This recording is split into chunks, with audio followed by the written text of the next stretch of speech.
Get some!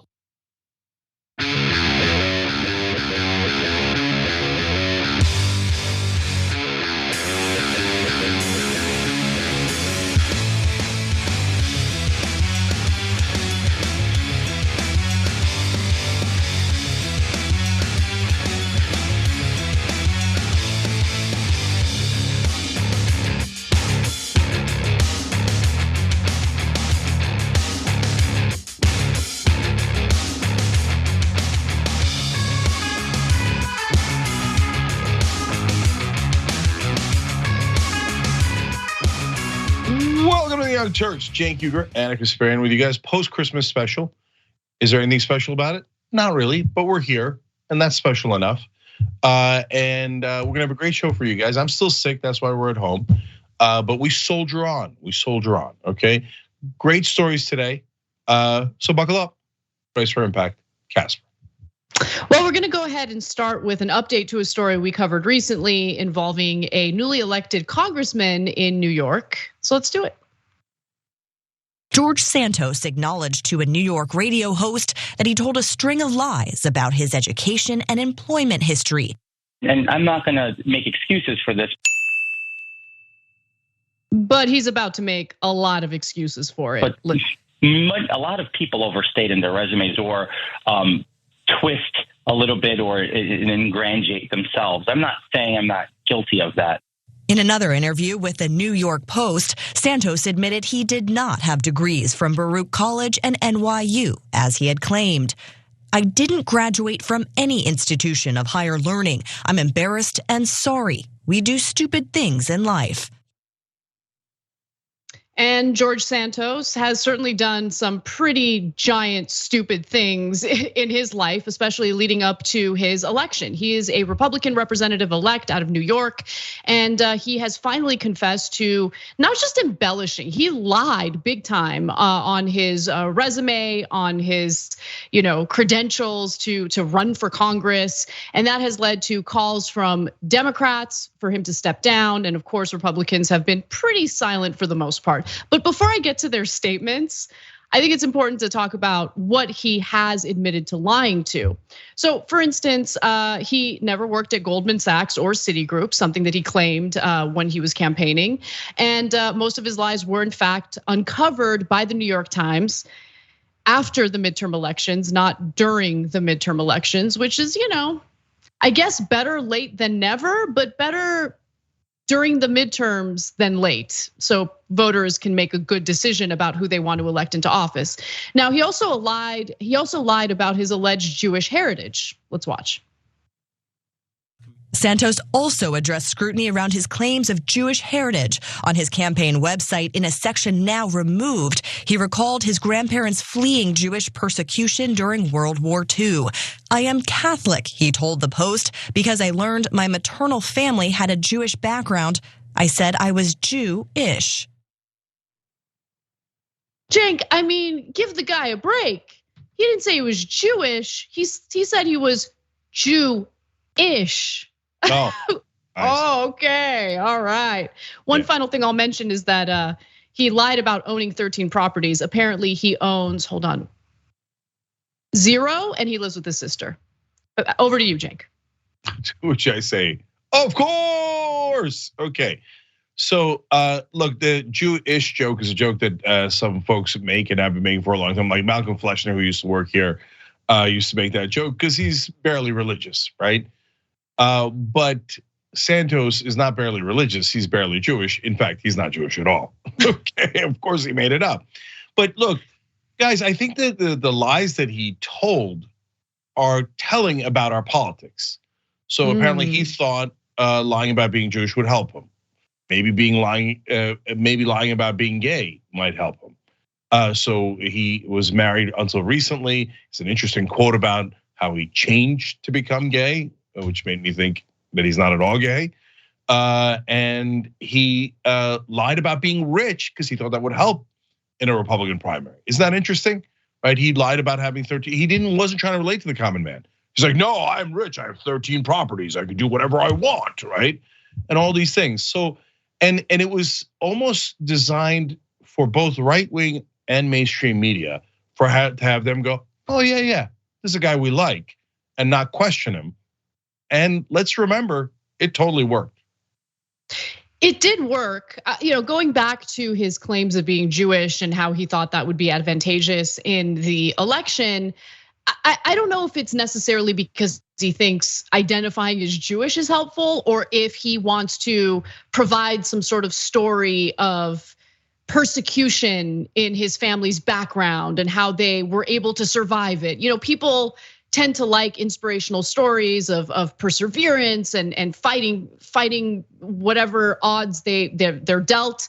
I don't know exactly what was in his mind, but he lied about everything. Okay, so you also referenced the whole, I don't know what his sexual orientation really is. So I want to be clear that we're speculating, but since he's lied about so many major things, I don't think it's far-fetched to question whether his sexual identity is real. And this is what the New York Post wrote about him, because he did grant an interview to the New York Post. They write, Santos, the first openly gay non-incumbent Republican elected to the House, also faced accusations that he lied about his sexual orientation, with the Daily Beast reporting that he was previously married to a woman until shortly before he launched his unsuccessful 2020 campaign against Democrat Tom Suozzi. Now, it turns out that that is in fact true. He was married. He claims that he was married from 2012 to 2017. He divorced the woman he was married to in 2017. And this is what he said in regard to his sexual orientation. Pay close attention to his wording here, because I think there might be some clues here. I am very much gay. I'm okay with my sexuality. And then he says, people change. I'm one of those people who change. Are you saying that you changed your orientation? Or are you saying you changed your comfort level with who you really are? I don't know for sure. But if he's trying to say like, no, I was into women, and then one day I just decided, no, I'm kind of into dudes. It doesn't work that way.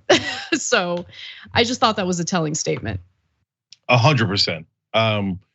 I've never known someone in the LGBTQ community who said that they changed. I've heard people say they've come out, they've come to terms with who they are. They've always felt it, but I've never heard anyone being like, oh, growing up, I was loved women and I was into girls and I was really attracted to them. And then one day at the age of 37, I woke up and decided I changed and I like men. I've literally never heard that story out of the dozens of people that I know, if not hundreds, and all the stories. So this is of course absurd. But again, interesting that he thought, and I agree with you that on the Jewish part, he's probably just trying to appeal to a heroic family story, that kind of thing. And we don't know the demographics of his district. If it's a significant Jewish population, he might have been lying just on that alone, right? But when it comes to being gay, I've said from day one, I think he was doing it so that he appears to be a moderate Republican, because he lost the first time around being a hardcore Trumper. So the pathological liar is adjusting to more accurately get his mark. And he did, he got his mark, which was the media, which gave him a free ride so that he could win this seat. I mean, they did give him a free ride. I mean, the idea that it makes more sense to actually investigate a political candidate after they've won the election is insane. The New York Times should have been on this from the jump, but nonetheless, they did release a report that made it abundantly clear that he's a liar, and people do deserve to know that. Now, I want to mention that while there are calls for him to resign, he seems pretty defiant, and he wants to make clear that even though he's a weirdo pathological liar, he allegedly has not broken any crimes. Let's watch. I'm not a criminal, not here, not abroad, in any jurisdiction in the world have I ever committed any crimes. To get down to the nitty and gritty, I'm not a fraud. I'm not a criminal who defrauded the entire country and made up this fictional character and ran for Congress. I've been around a long time. I mean, a lot of people know me. They know who I am. They've done business dealings with me. Now, in the beginning of that statement, what he was referencing was some of the criminal charges that he faced when he was in Brazil. He was accused of committing fraud there, which again, not so far-fetched when you consider the lies and fraud he's willing to engage in here in the United States when it comes to his own resume and his campaigning. And while the GOP on a national level has been pretty silent, or they want power. They're not going to want him to resign. If he resigns, there's a possibility a Democrat could take that seat if there's some sort of special election. And so they've been pretty quiet. On a local level, though, Cenk, they've mostly been quiet too, to be quite honest with you, except there is a statement from the Nassau County Republican Committee chairman who says, while I have indicated that the congressman-elect deserves a reasonable amount of time to respond to the media, voters deserve a sincere accounting from Mr. Santos. I will be listening attentively, and I want to hear meaningful remarks from George Santos. I mean, that's really the only response that I've seen from any Republican. On a national level, there's one GOP leadership aide who spoke to the press on condition of anonymity. And this person says, as far as questions about George in general, that was always something that was brought up whenever we talked about his race. It was a running joke at a certain point, meaning the lies that he would tell. This is the second time he's run, and these issues we assumed would be worked out by the voters. Voters don't have perfect information, clearly. And with the New York Times failing to do an investigative report on this guy as he was running is a good example of how the press really failed voters in this case. Yeah, the voters aren't gonna sort out anything if they don't know about it. It's absurd. We just constantly ignore the elephant in the room, which is the role of media in how voters find out who to vote for. Where do they get their information? And in this case, again, the guy got a free ride. Okay, look, last things here. Whenever you say I'm not a criminal, you're in a lot of trouble politically. And when you have to, I'm not a crook. Exactly, it's the old Richard Nixon line. And then he caught himself. He said, "I'm not a criminal here." And then he realized that sounded bad, so he's like, "Or in Brazil or anywhere else." Okay, sure. He got the money from somewhere, and it doesn't appear that it was from his 13 properties or his work at Goldman Sachs, none of which were true. So we don't know where he got money from. But two things that also are telling of our politics. I mean, do Republican politicians tell lies that are better than these? Generally, all of them. How about the election was stolen in 2020 from Donald Trump? Hundreds of Republican politicians say that. That lie is way worse than any of these lies about whether this dude went to Baruch College or not, right? And then you turn to the lies that all politicians say, that the media 1000% lets them skate on, which is, no, the millions of dollars I took from in campaign contributions were not bribes. I voted exactly as my donors told me, but it was just a coincidence. That lie is 1,000 times worse and never ever called out by the media. No, I mean, the media is owned by the same corporations that fund these politicians. So of course it's not going to be called out by the media. We should stop expecting them to. They're never going to. They love the corruption, they're part of the corruption. Yeah, Anna, my last point on that is that's why this guy is just a difference of degree, not really in kind, from the rest of the politicians. They're all liars. It's just a matter of what they're lying about. Right. Well, I mean, if he remains in office, and it seems like he's defiant and will remain in office, just wait, because he will tell worse lies. I promise you that. I promise you.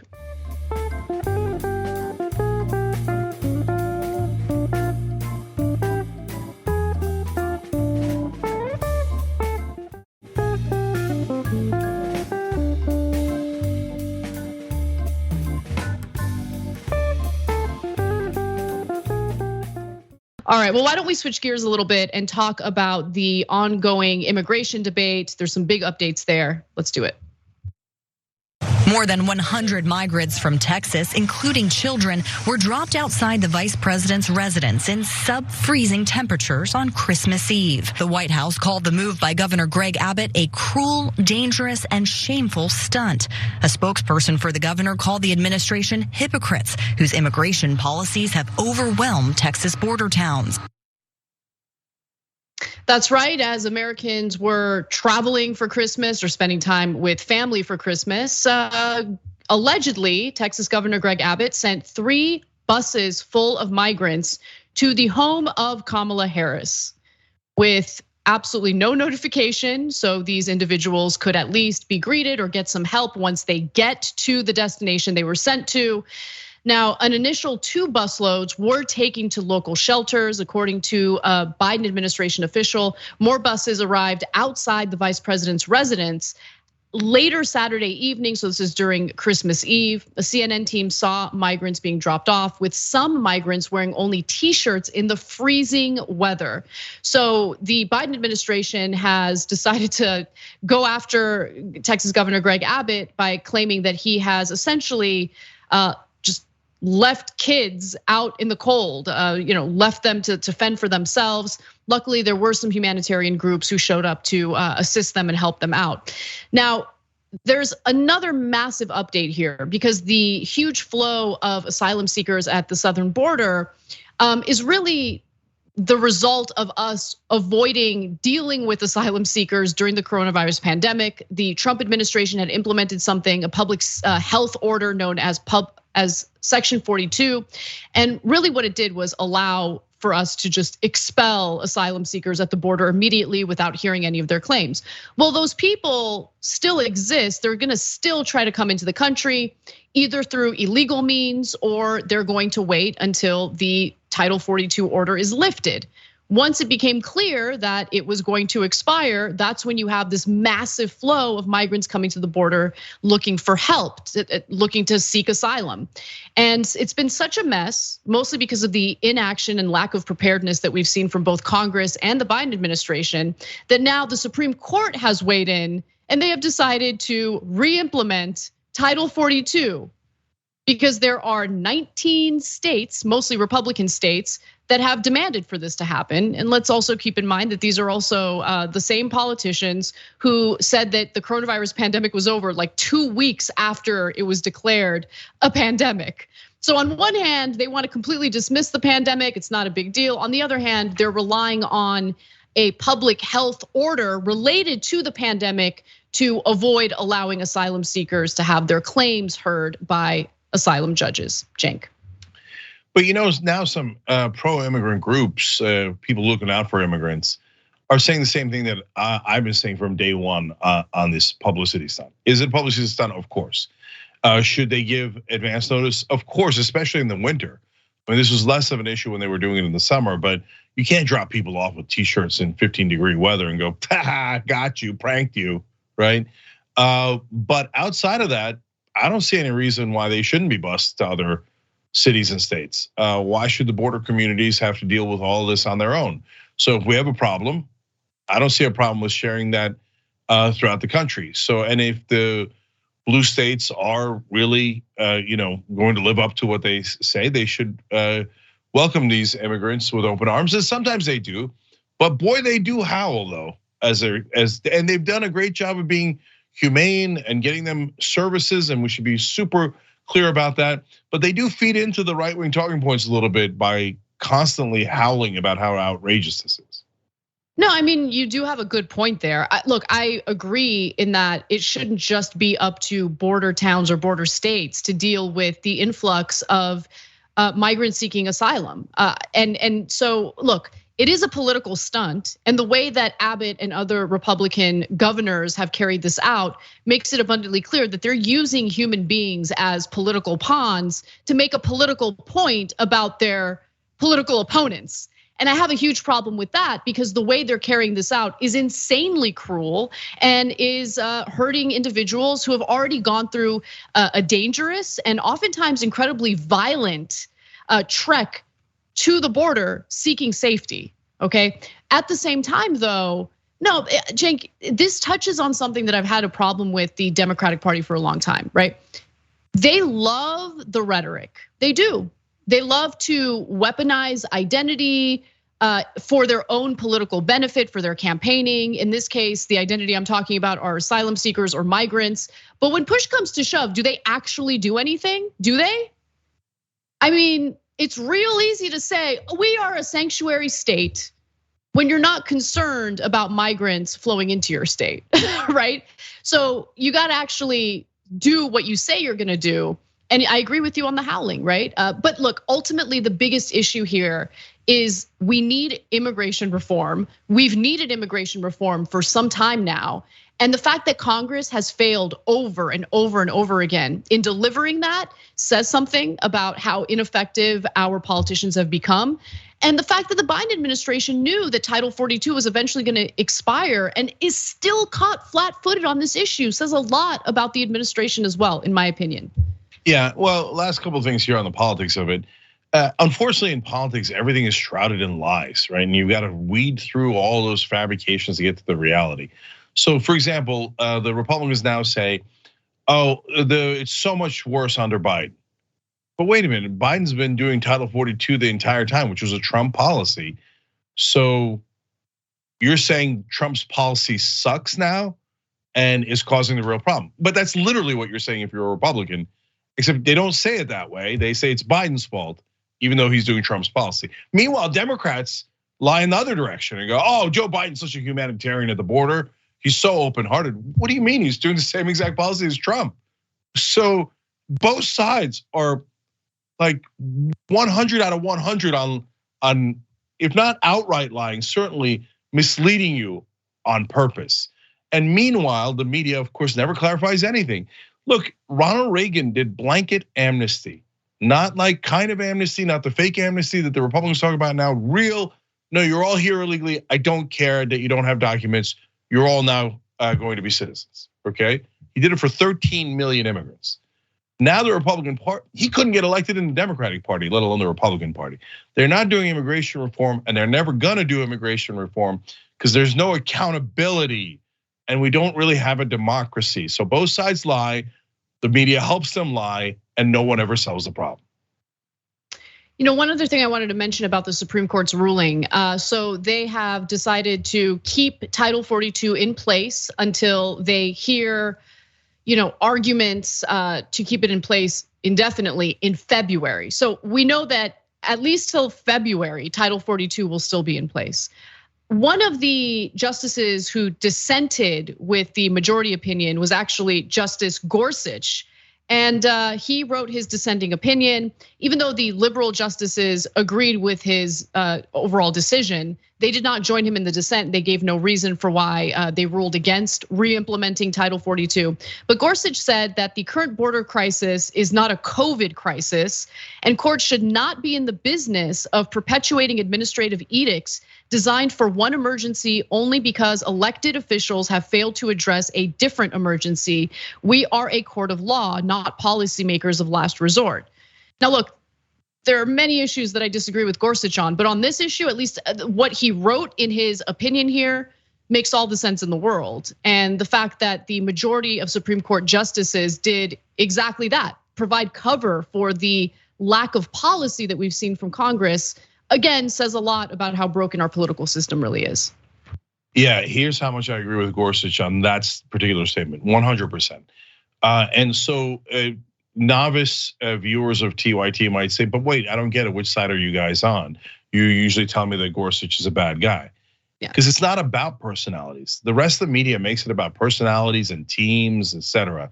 No, Gorsuch is wrong on, and we show you factually why he's wrong in the overwhelming majority of the cases. But when he's right, why would we disagree with him? Just because he's on the other team or the other side? No, he's definitely right about this issue. Title 42 no longer has anything to do with COVID, and pretending that it does is yet another lie. All right, we're gonna take our first break. When we come back, we've got more news for you, including the water wars, which have already begun here in the United States. That and more coming right up.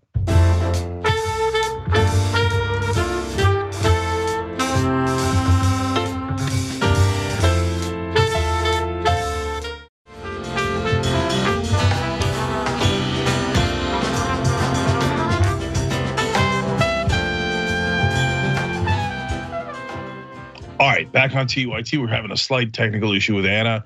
This computer, but she'll be back on hopefully in a second.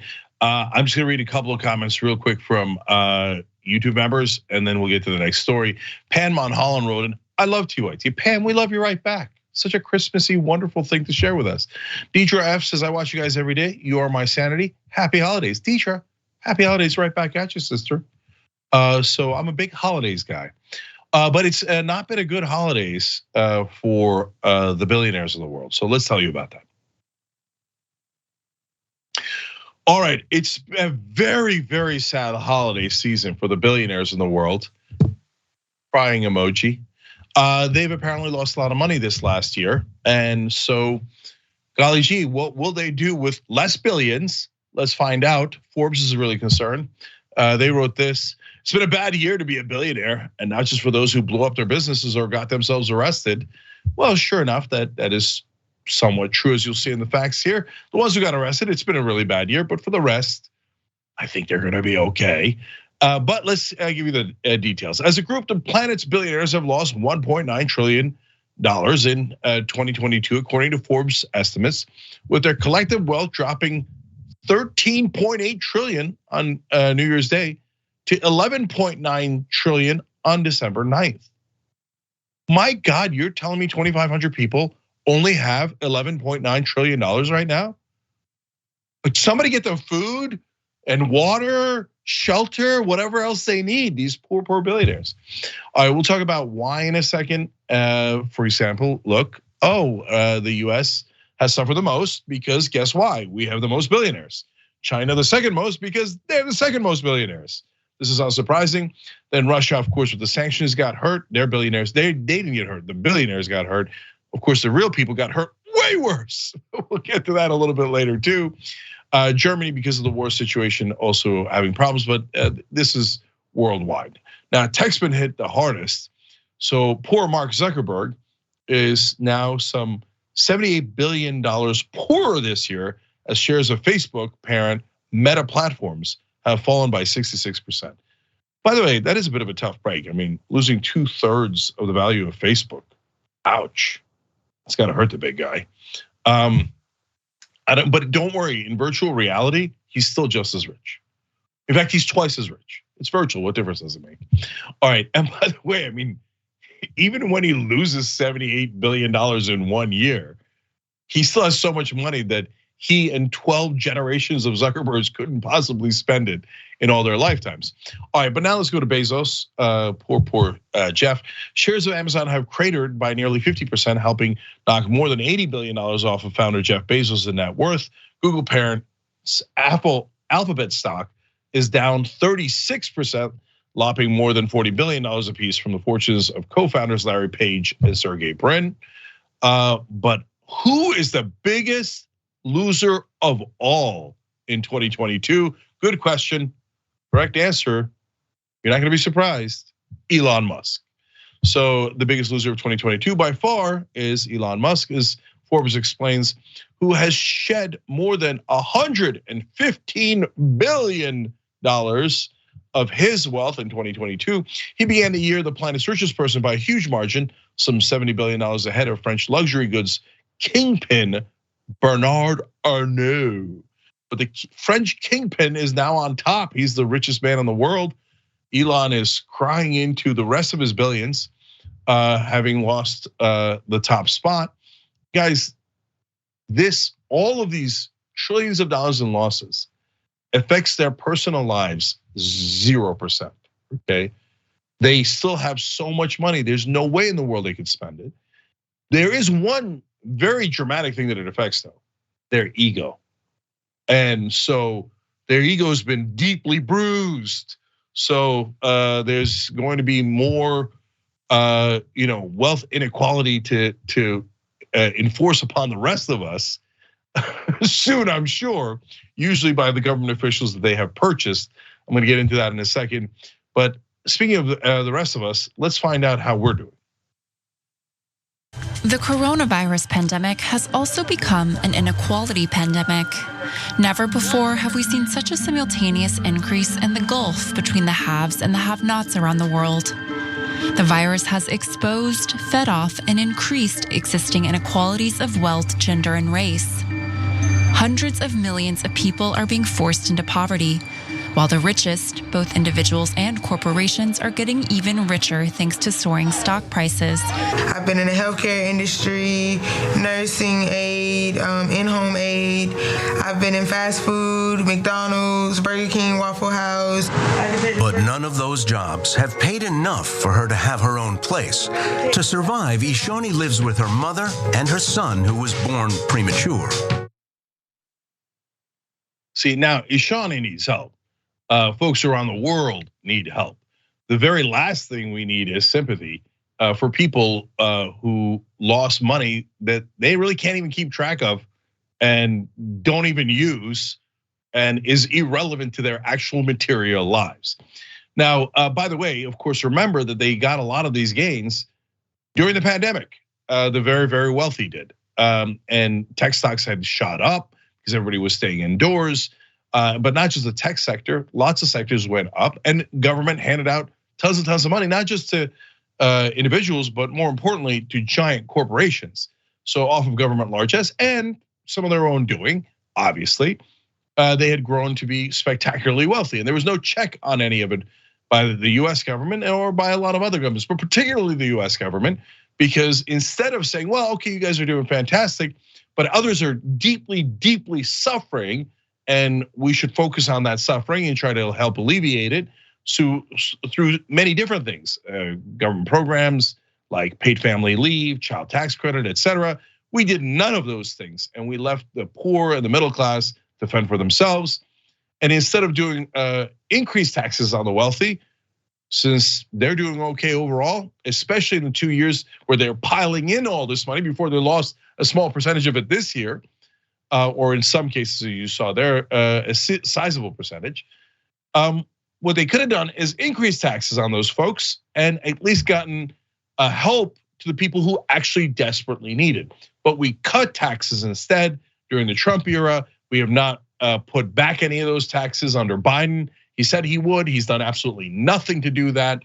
So bottom line is, as much as they have lost in theoretical digits on a bank account, in the real world, in their material lives, they have lost absolutely nothing as the rest of us continue to suffer. All right, so we got to take another quick break. We'll try to get Anna back on for you guys. If not, I'm here all day. You can't get rid of me. We'll be back.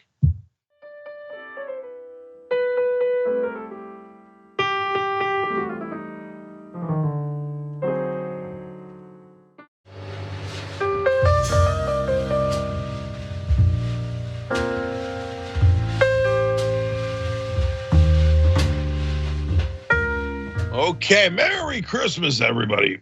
My cough is back, but Anna isn't. So we got a little bit of a worst case scenario, but it's okay. We soldier on because we're TYT. All right, so let's go to the next story. For Biden, he's like Rodney Dangerfield. He doesn't get any respect even when he's doing a really good job. Oh, poor Joe Biden. He doesn't get enough respect. If the media kissed his ass more, then you would know how great he is. Well, they're going to have a lot more of that kind of discussion. So let's go to the next clip. You don't hear that one by one comparison between Trump's achievements and Biden's and the Trump economy and the Biden economy. You hardly ever hear that done.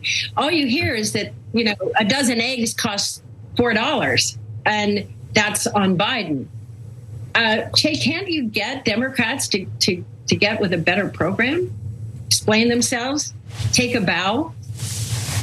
Well, I think it was LBJ said that I think the difference between liberals and cannibals is cannibals don't eat their own family, and I think there was a constant sense among Democrats that we're really awful, I think, to each other. We don't talk about Biden's accomplishments enough. We don't tout them. You hear a lot of complaining on the Democratic side constantly. All right. Well, this one's got a roller coaster ride, right? So number one, should Biden do a better job of touting how strong the economy is? Yes, I've talked about that on the show all the time. Part of the reason we have inflation is because the economy is so strong and unemployment numbers are low. Okay, so if they just made that point, well, God bless, right? But the idea that Joe Biden is some sort of hero and has accomplished so much, and he just won't get credit for it. It's like such a mainstream media thing that no one else believes. I got polling to show that in a second. But man, people who watch mainstream media and read mainstream media, they believe it 100%. You ask any mainstream Democrat now, not just in Washington, go ask your friends that live across the country. If they are establishment Democrats, they'll tell you, Joe Biden's not getting enough credit. He's just been a world beater. Look, I can't stand the gaslighting. So number one, he didn't even get voting rights passed. Before he got in office, they said voting rights is a layup. They promised to the African American community, the whole community. My God, it would have ended gerrymandering. Okay, it would have ended. It had anti-corruption parts that were so good, I was positive they weren't going to pass them. But they had things to preserve voting in a way that could not only help democracy, but honestly help the Democratic Party as well, because they do better in a more true democracy where more people vote, not less people vote, real voters, legal voters, right? And they didn't even do that. They didn't even do the bare minimum for self-preservation. They didn't do the bare minimum that they promised African American voters, their core constituency. They said, $15 minimum wage, Cenk, I don't know why you're sweating it. It's so easy. That's definitely gonna get done. Then they voted it down themselves. They had 8 Democratic senators join the Republicans in voting it down. They purposely destroyed the thing that they said was the bare minimum and would be super easy. But the media didn't notice. Instead, the media has segments like that. I mean, MSNBC is such a hilarious joke. Do they give you the context in that story about all of his failures? Paid family leave, child tax credit, and the list goes on and on. Build Back Better. You guys know, I mean, even if you watched mainstream media, you noticed that Build Back Better was killed by Manchin and Sinema, right? That it was gutted. They took out 85% of it. And then they passed a tiny amount in the Inflation Reduction Act. We all saw it with our own eyes. And then immediately afterwards, the media came in and said, that's it, he got it all done. Joe Biden is the greatest. He got all of this done, his entire agenda, what an amazing hero. But wait a minute, wait a second ago, you said that he didn't get it done. And now you turn around and you're gaslighting us like he got everything accomplished and passed. It's just bizarre, and it's just propaganda, but it isn't working. So let me go to the most recent polling from The Hill. In the most recent YouGov poll, 54% of voters don't want Biden to run again, with just 26% in favor.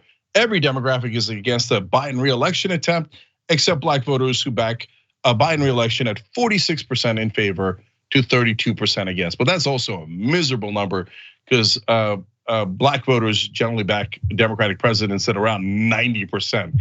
And this is half that number. So the American people are saying, no, we don't want Joe Biden. And the press is telling you, no, Joe Biden's an American hero and you guys really do want him. It's just not true. I think we can bring Anna back in here. And I wanna ask her about this, because there's also a twist here, Anna. I mean, liberals, progressives, people on the left do actually tear each other apart oftentimes. But this is like the worst example of it, because that's not what they're doing here at all. In fact, most of the establishment is getting together to buck up Joe Biden instead of tearing him down, which might make sense because corporate media does stick together with corporate Democrats. Yeah, I mean, when I comment on the left tearing each other down, I'm talking about the ridiculous the circular firing squad that you see on social media, where various public figures within the left want to one-up each other and seem like they're the purest, because they're all competing for the same viewership and all of that if they're an independent media. That's mostly what I'm commenting on. But in regard to people in positions of power, politicians who have power and who have the ability to actually deliver on what they campaign on, well, when they fail to deliver, they absolutely deserve the critique, they deserve the criticism. I mean, remember when Biden was running for president in 2020, there were 2 things that he really ran on. Number 1, I'm not Trump. So, well, it's great because I'm not Trump and I'm the only one who can beat Trump. Remember, that was the line that we heard over and over again by the press. Okay, so delivered on that. But let's also not forget the second half of what he had to say, which is, I'm a career politician. I've worked with these guys my entire life. I know how to persuade them. I know how to get them on my side. I know how to pass these policies. He couldn't even get members of his own party to play ball. So please spare me the garbage talking points about how we need to all bow our heads to a weak and ineffective president when it comes to certain policy proposals. It's just, look, I'm not interested in providing cover for anyone. I want to be clear about that, right? I'm not interested in providing cover for leftists, for moderate Democrats, for anyone who says they're gonna do something and then they do the opposite, okay? I'm not a tool or a mouthpiece for any political group. We've been very clear about what our objectives are policy-wise. And if politicians claim that they're gonna fight for those policies and then they fail to do so, they deserve the criticism that we give them. And no one on MSNBC, and especially no freaking Democratic strategist, is gonna convince me that I need to play ball because Biden's a Democrat. I don't give a damn. Yeah, I mean, Anna brings up a really great point there. Look at their assumptions about media, right? It's not just the Democratic Party, but the media has to do a better job of propping up Joe Biden. That's not how media is supposed to work, okay? And guys, what you don't see and why Anna's saying what she's saying is, whether it's on Twitter, social media, or behind the scenes, we get yelled at all the time. By everyone. Like, yeah, and they're like, how dare you not support Joe Biden? I'm like, look at your assumptions, man. Isn't that amazing that you expect media to be propaganda? No, we tell you the truth. And by the way, we support Biden on some things the mainstream media doesn't support him on, like the Afghanistan withdrawal. Why? Because facts matter, and we're in the news business. He actually got us out of Afghanistan, and everyone else promised and he did and never delivered. He delivered on that. It was a messy exit, but he actually did something that he promised. Mainstream media wants perpetual war, so they actually criticize them on that. Like, what are you talking about? That doesn't make any sense, right? But when he doesn't deliver, which unfortunately is a great majority of the time, they then run cover for him and they send Democratic strategists on MSNBC to tell you to bow your head and get back in line. And finally, the part that where this will be most relevant is if Biden decides to run again, MSNBC is going to do segments like that 24/7 and bludgeon any progressive that would dare run against Joe Biden in a primary. They're gonna say he was God's gift to politics. He got everything accomplished. They're gonna lie 1,000 times about what he didn't accomplish. And they're gonna try to pretend that he's super popular until the Democratic voters make the mistake of putting him back up as a candidate. And then they're gonna run into those polls and see that the American people weren't kidding. And he's gonna get annihilated in 2024. And then they're gonna say, no one could have seen it coming. Dude's in his 80s. I mean, come on. Like, we're really having this conversation. We're really having this conversation. He ran on claiming that he wasn't gonna run for a second term. Step down, it's over. It's over, let someone else run. I mean, but it doesn't matter what the voters want, right, Cenk? It doesn't matter. The majority of voters, according to that poll, want a different Democratic candidate. It's insane.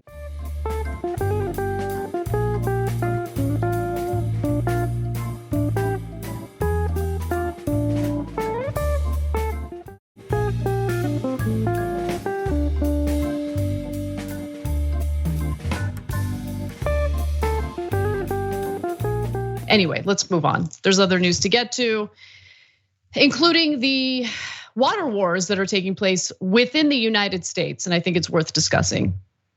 All right. The climate-fueled water wars have already begun. They're here in the United States, and while the Pentagon has cited climate change as a national security threat because countries will be going to war over the limited resources that we have, well, maybe they didn't consider that maybe some of these states might go to war over precious resources, including water. So in 1922, 7 states in the West, in the river basin specifically, signed something known as a compact that splits the Colorado River equally between its upper and lower halves. Later, they promised additional water to Mexico too, but near the middle, they put Lake Powell, which is a reserve for the northern states, and Lake Mead, a storage node for the south. Now, I mention all that because all this water, including its reserves, are supposed to be shared. That's the agreement, right? But it turns out that some of these states are actually hoarding most of the water or using most of the water, particularly states like California and Arizona. And so the upper states are actually pretty furious about this. And with the ongoing drought and the limited amount of reserves available, the real question is, what are we gonna do moving forward? Because a lot of these states are furious about the limited supply and how, again, California and Arizona are taking up most of it. So Cenk, before I give you the details on how much the drought has impacted our water supply on the West, what are your thoughts on this? Yeah, I'm worried about, look, I don't wanna be hyperbolic, but about a civil war. And so I don't think that it'll be violent in the beginning. But the states are gonna start to rumble. They're going to fight amongst each other significantly. So that's here in America. In the world, we used to have the oil wars, and I'm sure that that's how history will eventually describe what happened in Iraq a couple times and et cetera. But I'm worried that soon we'll have the water wars because the water is running out, and that's going to cause significant conflict within the United States first. And there's less water to share. So let's get to how much the drought has really impacted these Western states. So the average amount of water flowing in the system has dropped by nearly 20%. And again, that's because of the drought. So when the original compact gave each half the rights to 7.5 million acre feet of water, the river was estimated to have flowed with as much as 18 million acre feet each year. But over the 20th century, it averaged closer to 15. Over the past 2 decades, the flow has dropped to a little more than 12. In recent years, it has trickled at times with as little as 8.5. So if you look at, let's say, Lake Mead, for instance, you'll notice the diminishing supply of water there. In fact, we're starting to see, well, we reported on this earlier. There was a body that was discovered in a barrel that someone had been murdered, stuffed in a barrel, and then thrown into the lake. And the only reason why we were able to discover it is because there's so little water left in the lake that it's possible to discover it. Now, in 2021. The rain and snow fell heavily across the Rocky Mountains and the plateau of the Grand Mesa, and almost as if it were normal times. But here's where the issue is. Since the drought's been going on for such a long time, soils parched by the lack of rain and rising temperatures soaked up every ounce of moisture. By the time water reached the rivers around Montrose and then the gauges above Lake Powell, the flow was less than 30% of normal. So even when we have heavy rains, the land is so parched that it soaks up all that water, and very limited supply is flowing to these reserves, which again need to be shared by several states, but ends up getting used up by 2 states, California and Arizona. By this spring, Lake Powell shrank to 24% of its capacity, its lowest level since the reservoir filled in the 1960s. So you're very right, Cenk, to be worried about a civil war, because which state you live in really determines how much water you're using. And both Arizona and California say that they're following the compact exactly how they should follow it, and they're able to use up more water because they found loopholes, and it's actually really smart to do so. But let's not forget that there are people who also need water in states like Colorado, and they're furious that they're not gonna get, they haven't been getting the same access as some of these other states. And the lower basin states still used up more of that water. So the upper basin states, for instance, used about 3.5 million acre feet last year, less than half their legal right under the 1922 compact. The lower basin states took nearly their full amount, which is 7 million acre feet.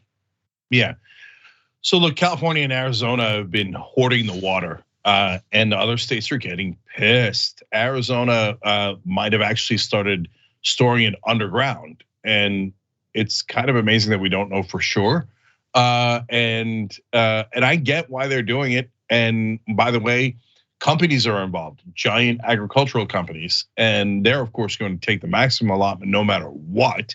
And that has left some Native American tribes with literally 10% of the water they used to get. Now, why are they only getting 10% while other people are taking in as much as humanly possible? Because they don't have political clout. And because of the old contracts that were written literally 100 years ago, exactly 100 years ago. And so it's allowing some of the states to get an unfair percentage. And of course, they're taking advantage of that. And the folks who are not politically connected are getting hammered. But there's only so much amount of anger and frustration and injustice that can build in different states before they go, nah, we're not gonna take this anymore. And I'm sure you, of course, don't know this, but a project that I did on a summer internship was writing about the dam in Turkey over the Tigris and Euphrates rivers. And those rivers flow into Iraq and Syria. And when Turkey built the dams on those rivers, Iraq and Syria were furious because that meant that the people at the top of the river, in this case Turkey, controlled all the water flow. They promised, of course, they would share equitably. Did they? Well, I haven't followed up on that. A report was written now almost 30 years ago. But my point here is, whoever's at the top of the river eventually goes, you know what? I'm building whatever goddamn dam I like, and I'm keeping however much I like, and what are you gonna do about it? And I'm really worried when we get to a point where the states say to one another, what are you gonna do about it? One final thing that I'll mention is that there are other countries that have dealt with extended droughts, and they found solutions that honestly, I wish we were more serious about, because climate change is here, the drought is here. Also in the West, we're talking about regions of the country that are deserts. People weren't really supposed to live there, right? So the way that LA, for instance, gets its water is pretty miraculous. The infrastructure that needed to be built in order to provide water to people living in Los Angeles is pretty miraculous. But if you look at other countries like Israel, which has dealt with drought conditions, they have found other solutions. So for instance, Israel went back to the drawing board on its irrigated crops. It made drip irrigation standard, built desalination plants, which I wish we were a little more serious about. Orange County recently nixed a project that would allow for a desalination plant to be built. And then what else did they do? They reused the water again and again, essentially recycling the water. Today, 86% of the country's municipal wastewater is recycled, and Israel and its farmers have an adequate supply. So desalination is a possibility. Recycling the water is another possibility, but keep in mind that this is incredibly expensive. It would require quite a bit in appropriations, and I don't know if the political will is there, but it's getting pretty desperate. There's no question about that. Yeah, I think this is where climate change rubber hits the road, because once you start to run out of water, humans are gonna get super ugly. Then it's going to go from, theoretically, the effects on the environment is going to hit us in 50 years or 100 years, to no, it's here and I need the goddamn water, and we're going to have issues. By the way, the part that's left out of that great story about Israel is that they also are partly keeping the occupied territories because of water reasons, and that part's usually not written about. But the other parts that Israel's doing is great, and we should look into copying them as soon as we can. And there's no technological reason that we couldn't do it. It's just politics that gets in the way. And part of the problem is that the entire right wing in this country is pretending that climate change doesn't exist. Even though the rivers, I mean, look at that stark number that Anna gave you earlier. In that case, going from 18.5 million acres of water flow to 18 to 8.5 recently, that is devastating. The water is either there or it isn't there. And when we run out, there's gonna be a lot of problems. All right, that does it for our first hour. When we come back, we've got more news for you, including Donald Trump lashing out after it was clear that some of his supporters are really turning on him. That and more coming up in the second hour. See you there.